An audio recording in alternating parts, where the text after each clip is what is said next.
Et donc, je vais passer la parole maintenant au professeur Nicolas Franck, donc, qui est professeur des universités, praticien hospitalier à Lyon, au centre hospitalier du Vinatier, où il est chef de pôle Centre Rive Gauche. Il a créé un centre ressources de réhabilitation psychosociale et de remédiation cognitive, et il a été un des grands promoteurs de la psychosociale en France. Il exerce donc aussi à l'université Claude Bernard à Lyon, où il coordonne le DES de psychiatrie et plusieurs diplômes d'université, dont le diplôme père aidant en santé mentale, et est également directeur scientifique de l'EMC de psychiatrie depuis 2013. Donc Nicolas, je te laisse la parole pour nous parler de ton expérience et des perspectives sur la père aidance. Donc tu as une vingtaine de minutes. Bonjour Florence, bonjour à tous. Merci de m'avoir invité. Alors attendez, mon micro est bien branché, oui c'est ça. Oui. On m'entend, ok, parfait, super. On m'entend et on te voit. On me voit, parfait. Oui. Alors, et on voit ton écran. Est-ce que vous voyez mes diapos? Oui, on voit parfaitement. Parfait. Alors oui, on m'a demandé de traiter les perspectives de la père aidant. Je ne suis pas père aidant moi-même, donc ça, j'essaie de trouver une méthode qui me permettait de refléter la parole de père aidant et les idées des pères aidants. Donc c'est surtout ça que je vais vous présenter aujourd'hui et puis parler un petit peu librement et discuter avec vous un petit peu librement sur ce sujet qui me tient à cœur, comme tu l'as bien dit juste à l'instant. Donc peut-être quelques évidences. L'histoire de la père aidance entre dans sa deuxième décennie. Parce que si je me souviens bien, le premier DU monté par le CCOMS avec Paris 8 a été créé en 2012. On est en 2022, donc c'est quelque chose. C'est un mouvement qui commence à s'inscrire dans l'histoire, avec une accélération dans les dernières années. Je me souviens que quand je parlais de père aidance vers 2015, 2016, au moment où j'ai commencé à m'y intéresser un petit peu, j'en parlais en comité médical, en CME.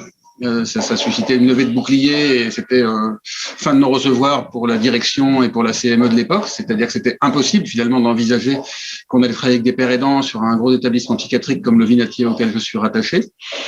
Changement de direction en 2017, ce qui m'a permis de recruter Camille Ignard très peu de temps après. C'était à l'automne 2017, qui avait fait la licence médiateur de santé père et une formation associative à Grenoble. Et puis après, tout s'est accéléré, puisque j'ai maintenant sur le pôle centre Rive Gauche, comme notre fille Béchelaoui disait tout à l'heure, plus de 11 pères aidants. Pas à temps plein, mais 11 ou 12 personnes, parce que ça évolue en ce moment. Et tout s'est fait vraiment en quelques années. Et je crois qu'il n'y a pas qu'au pôle centre Rive Gauche, que ça s'est développé très vite. Mais plein d'institutions ont été très avides, finalement, de travailler avec des pères aidants, que ce soit dans le sanitaire, dans le médico-social, dans les 5 dernières années. Et c'est difficile de compter le nombre de pères aidants en exercice actuellement. On a remonté le filon du côté de Philippe Maugiron et de la licence médiateur de santé père, et Bérénice Astedel a répété il y a quelques instants qu'il y avait environ, au maximum 150 personnes qui travaillaient comme médiateurs de santé père. Si on ajoute ceux qui ont été formés par le DU de Lyon, on termine la 3e promotion, la 4e est en cours de sélection et va bientôt commencer. Je pense qu'on est quand même au total, transversalement, à plus de 200 pères aidants en exercice actuellement en France, ce qui est quelque chose de tout à fait formidable quand on voit là où on en était simplement il y a 10 ans. Et puis surtout, il y a de nombreuses vocations, puisque vous venez d'entendre parler du DU médiateur de santé, du DU père aidance en santé mentale, dont nous nous occupons à Lyon avec Mélanie Trichan et Lotfi Béchelaoui. Et cette année, nous avons eu 250 candidatures. Donc, ça nécessite effectivement un processus de tri extrêmement sélectif, mais ça montre aussi le dynamisme du domaine. Et ça, c'est vraiment très, très prometteur pour l'avenir, avec de très belles candidatures, comme ça a été dit. Alors, comment j'ai procédé pour le reste de ma communication? J'ai fait une enquête interne. J'ai pas pu faire une enquête standardisée en population de pères aidants. J'ai simplement interrogé les pères aidants du pôle centre Rive Gauche. Donc, c'est du qualitatif.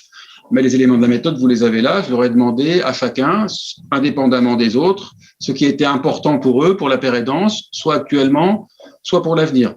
Et je vais simplement vous montrer ce qu'ils m'ont dit. Je leur ai demandé de préparer une diapositive. J'ai parfois simplement légèrement mis en forme avec leur portrait, leur structure d'affectation, leur unité d'affectation ou leurs unités d'affectation, et puis ou les messages principaux qu'ils voulaient vous faire passer. Et c'est sur ça que je vais m'appuyer pour réfléchir avec vous sur où en est la père aidance aujourd'hui, quel peut être l'avenir de la père aidance. Donc, vous allez voir les diapositives telles qu'elles m'ont été transmises, à part quelques légères retouches avec les mises en forme de chacun des pères aidants du pôle centre Rive Gauche, et je crois que ça donne un beau panorama de ce qui se fait actuellement. Alors, c'est un peu dans l'ordre d'arrivée. Camille Ignard, voici ce qu'elle m'a répondu. Donc, Camille, qui est la première père aidante qui a travaillé avec moi à partir de 2017, qui va bientôt être sur les équipes mobiles. Elle a travaillé dans plusieurs unités. du pôle, et elle a eu un rôle très important sur le centre ressources de réhabilitation psychosociale et sur la création du DU Pérédance en santé mentale avant l'arrivée de Lotfi, et elle a fondé l'association Esper qui a connu également un bel essor et qui permet de mettre à disposition des institutions qui veulent se lancer dans la pérédance des temps de pérédance sous forme de prestations. Mais ça, c'est extrêmement intéressant pour des institutions qui s'initient à la pérédance ou qui veulent s'investir modérément dans la pérédance. En sachant que sur le pôle centre Rive-Gauche, moi je souhaite que les pérédants soient recrutés en direct. Donc ils ont un contrat avec l'hôpital du Vinatier et font pleinement partie des équipes. En fait, à Lyon, les deux systèmes cohabitent, soit des pérédants recrutés par les institutions et complètement intégrés dans les équipes au même titre que les autres professionnels, soit des prestations grâce à Esper. Et je pense que ce système bifide est extrêmement intéressant et je pense qu'il faut le maintenir. La diversité est plutôt intéressante dans la vie plutôt que des solutions univoques. En tout cas, voici ce qu'a dit Camille Niard. La pérédance pourrait avoir un rôle croissant dans la prévention en santé mentale, en brisant les tabous, en valorisant l'importance du care pour s'accomplir, quel que soit son être et son parcours de vie. Donc, j'ai trouvé intéressant que Camille pense au père aidant par rapport au déploiement et à la promotion de la santé mentale en France en tant qu'axe de prévention et d'intervention précoce, parce que je crois qu'effectivement, le discours de personnes qui se sont rétablies peut être extrêmement porteur en direction de la population générale et peut avoir un rôle très déstigmatisant. Donc, on pourrait parler de la santé mentale et de ses troubles à travers la parole de personnes qui s'en sont rétablies. Lee Antoine, qui est arrivé également il y a 4 ou 5 ans au Centre ressources de réhabilitation psychosociale, a proposé 3 messages: que les pères aidants puissent accompagner des personnes à la rédaction des directives anticipées en psychiatrie. Et moi, j'élargirais ça à tous les outils du rétablissement, les directives anticipées étant un outil extrêmement important qu'il faut effectivement promouvoir et généraliser. Mais il a aussi dit que tous les pères aidants devraient être payés décemment. Et ça rejoint la question du métier de père aidant qui reste encore à créer. Mais j'ai l'impression que les choses vont pouvoir avancer plus vite maintenant. Et puis, Lee Antoine a aussi attiré l'attention sur la nécessité de préparer les équipes de santé mentale à l'arrivée des pères aidants.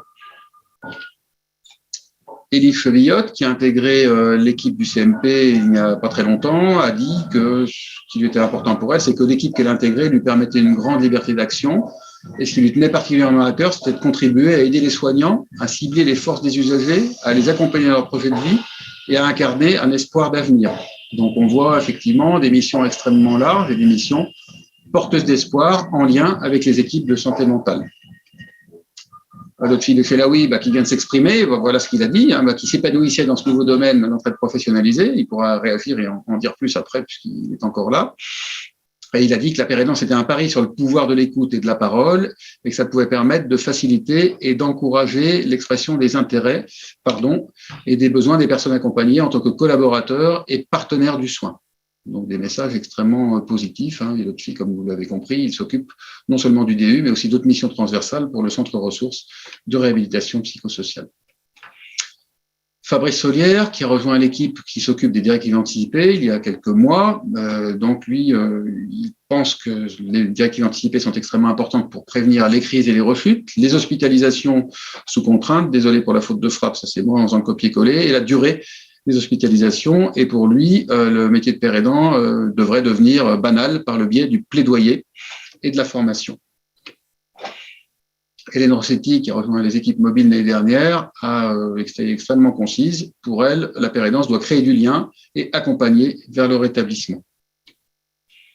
Vanessa Evrard, qui travaille sur le CMP, l'unité des aidants, depuis environ 2 ans, je crois, a dit cela: proposer à chaque personne concernée de rencontrer un père aidant, donc qu'on puisse généraliser cette fonction, qu'on puisse accompagner, que les pères aidants puissent accompagner les personnes au plus proche de leur singularité, de la singularité de leur rétablissement en particulier, dans l'optique de développer une pérédance toujours plus ouverte et plus inclusive au cours du parcours de soins. Et pour elle, c'est vraiment pour promouvoir l'espoir et l'empowerment de la manière la plus large possible.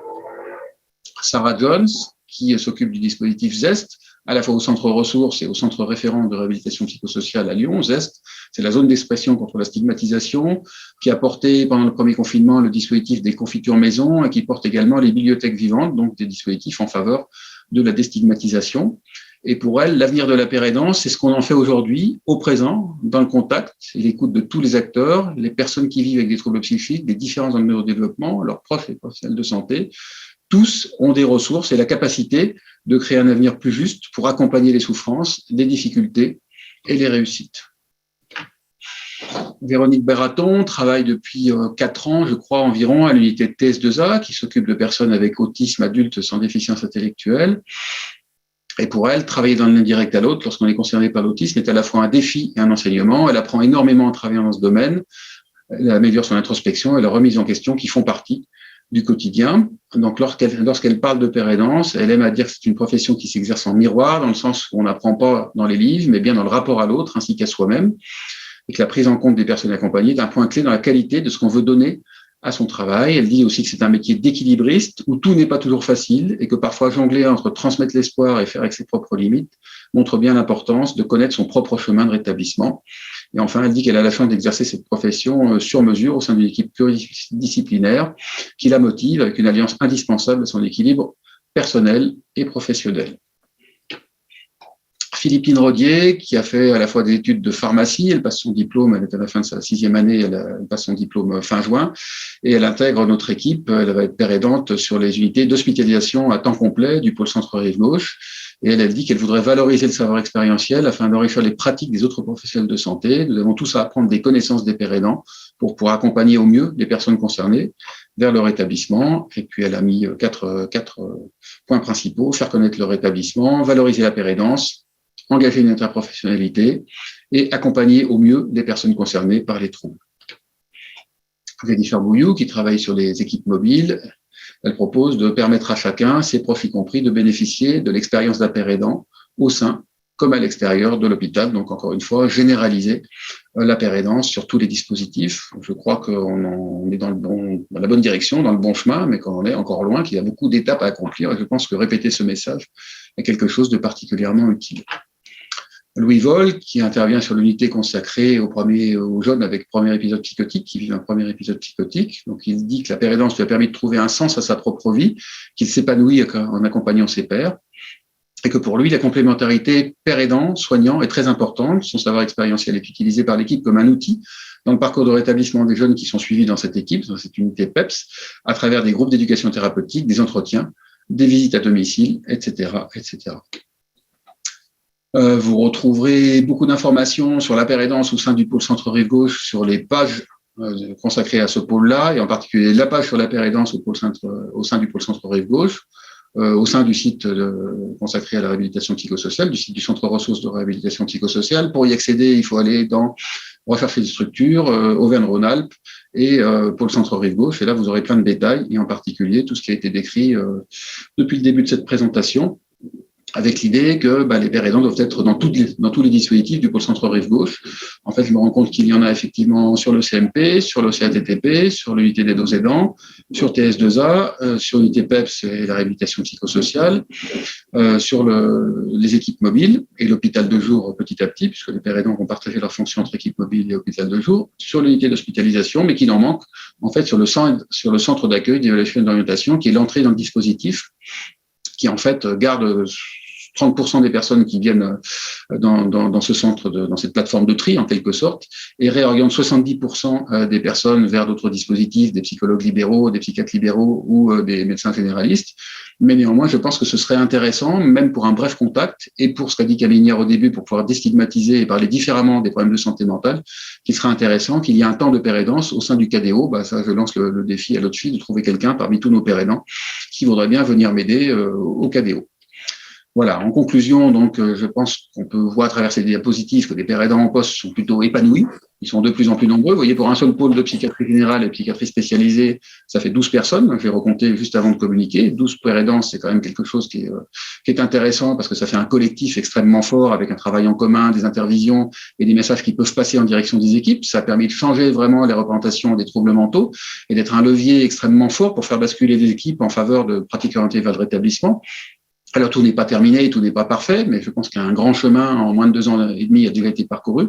Je dis moins de 2 ans et demi parce que c'est le moment où j'ai pris la responsabilité du pôle. Avant, je m'occupais des structures de réhabilitation depuis un peu plus d'une dizaine d'années. Et c'est là que j'ai commencé à m'intéresser à la père aidance au niveau du centre ressources et du centre référent, avec Camille Niard et puis tous les autres ensuite. Mais les choses ont pu avancer sur un pôle de psychiatrie générale, et ça me tient à cœur parce que ça veut dire que ça touche toute la population d'un territoire de santé. Et ça veut dire que tous les pôles de psychiatrie générale de France peuvent s'emparer de la pérédance et peuvent l'intégrer dans tous les dispositifs, y compris l'hospitalisation complète. Et ça, c'est extrêmement fort. Et ça avait été défini par Camille Ignard.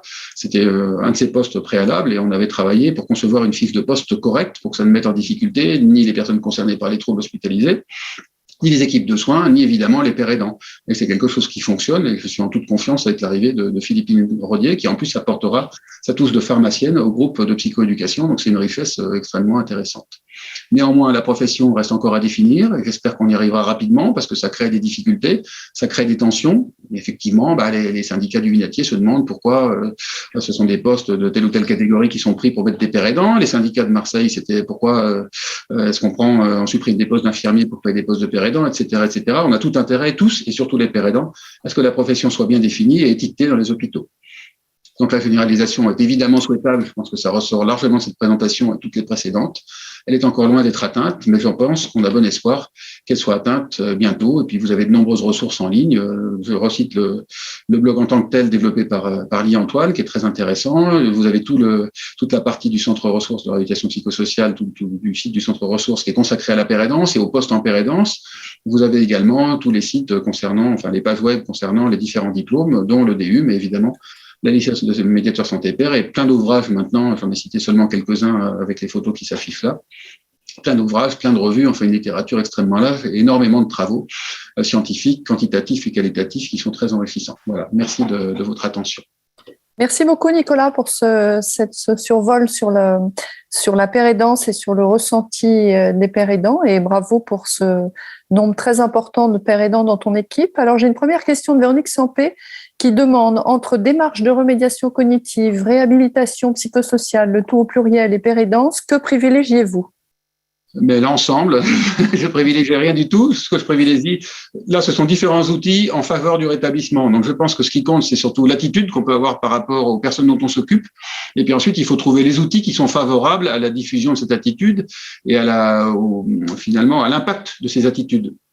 Il suffit pas d'avoir une relation horizontale, de croire en le rétablissement, d'avoir quelques outils comme les directives anticipées, etc. Ensuite, il faut des leviers plus forts. La pérédance, c'est un levier extrêmement fort. Je pense qu'on peut pas s'en passer. La remédiation cognitive, pour prendre en compte les troubles cognitifs, c'est complètement autre chose. Je pense qu'on peut pas s'en passer. En fait, il faut développer une palette de soins. Et la seule manière de le faire, en fait, c'est de mutualiser les dispositifs.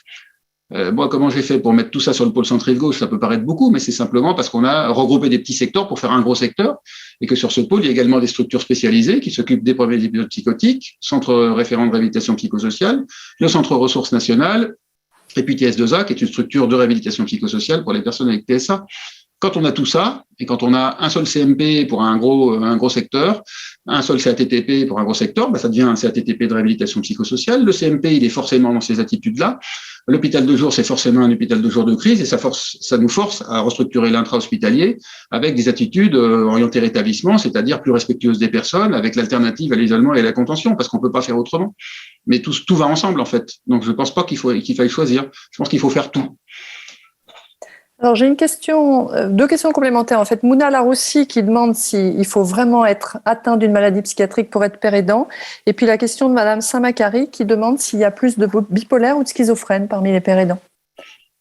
Alors, la dernière question, c'est beaucoup plus facile. Il y a beaucoup plus de personnes avec bipolarité, de personnes avec troubles du spectre de l'autisme. Je pense que c'est les deux diagnostics qui dominent.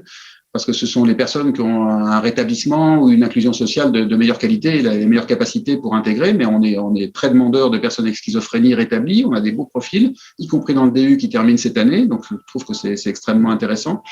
Après, on s'intéresse pas spécialement au diagnostic, on s'intéresse au parcours de rétablissement, on s'intéresse à la capacité de transmettre son vécu expérientiel, et on s'intéresse à la capacité d'intégrer une équipe. Enfin, c'est les trois critères principaux pour pouvoir être père aidant professionnel dans une équipe de santé mentale. C'est-à-dire qu'il faut pouvoir faire ces trois choses-là, parce que si on n'est pas capable de faire ces trois choses-là, on peut pas travailler dans une équipe, affronter l'institution, affronter les patients et transmettre finalement tout ce qu'on a vécu, tout ce qui a fait levier pour soi-même. Donc le fait d'avoir, ça répond à la première question, le fait d'avoir eu un trouble, de s'être rétabli, oui, c'est indispensable. Comment accompagner quelqu'un vers son rétablissement si on ne s'est pas soi-même rétabli? Des professionnels de santé mentale, on en a déjà, on n'en cherche pas un différent avec une catégorie différente. Là, on cherche quelqu'un qui parle de son savoir expérientiel. Donc, on peut pas en faire l'économie, c'est évident. Il faut avoir eu des troubles. C'est pas forcément des troubles extrêmement sévères, mais il faut avoir eu affaire à l'institution pour pouvoir accompagner les personnes qui ont affaire à l'institution. Mais il faut quand même avoir utilisé des leviers du rétablissement sur soi-même pour pouvoir les transmettre à d'autres. Moi, c'est comme ça que je le vois et c'est comme ça qu'on trie les candidats au DU de pérédance en santé mentale. Et vous voyez qu'ils sont très nombreux et vous avez vu le nombre de personnes qui sont inscrites, puisque Mélanie l'a dit tout à l'heure, 250 candidats, 30 à 35 places. Donc effectivement, on est très strict et on cherche les personnes qui répondent le mieux à ces différents critères. Le quatrième étant être capable de suivre une formation académique. Donc on demande le bac, mais c'est aussi pouvoir faire un mémoire, pouvoir intégrer toutes les informations au fil de l'année. C'est vrai que c'est exigeant. Mais comme on a plein de candidats, on n'a pas de mal à trouver des gens très bien pour synthétiser l'ensemble. Et puis enfin, une dernière question. Peut-on envisager des pères aidants professionnels comme animateurs de GEM ? Je suis pas sûr que ça aille avec la philosophie des GEM. Après, c'est une question différente. Nous, si vous voulez, c'est très différent de la licence. Bérénice pourra réagir. Nous, on offre une formation et cette formation, elle transmet des compétences et des savoir-faire. Après, les gens, ils vont faire ce qu'ils en veulent. Ils peuvent être bénévoles, ils peuvent être professionnels. Si les GEM ont un intérêt à recruter un père aidant qui a suivi la formation, à la limite, ça regarde le GEM et le père aidant. Mais je sais bien, par exemple, que Clubhouse a un modèle très différent. Ce sont des staffs qui sont des professionnels, pas de santé mentale, mais d'autres domaines, du monde de l'emploi en général, qui accompagnent des personnes qui vont s'entraider. C'est pas du tout le modèle de la pérédance et ça correspond pas. Par contre, ils nous envoient plein de gens pour se former, qui candidatent, qu'on retient ou qu'on retient pas, parce qu'il n'y a pas de passe-droit. Nous, on est complètement neutre. Par contre, ils les préparent et ils font les choses plutôt bien. Parce que effectivement, le fait d'avoir été dans l'entraide de manière un petit peu différente dans le Clubhouse, ça les aide pour ensuite pouvoir aider les personnes avec leur savoir expérientiel. Ça pourrait être pareil, les jeunes qui nous envoient, quelques-uns le font d'ailleurs. Après, est-ce que dans le sens inverse, des gens qu'on a formés vont aller devenir président d'un GEM ou professionnels dans un GEM, embauchés par un GEM? Est-ce que c'est indispensable? J'en suis pas sûr parce que c'est un autre modèle, l'entraide informelle et l'entraide professionnelle. Moi, je pense que l'entraide professionnelle, elle est indispensable dans le sanitaire, dans le médico-social, dans des structures sociales, dans les CHRS, ça c'est très bien. Est-ce qu'il en faut dans l'associatif pur?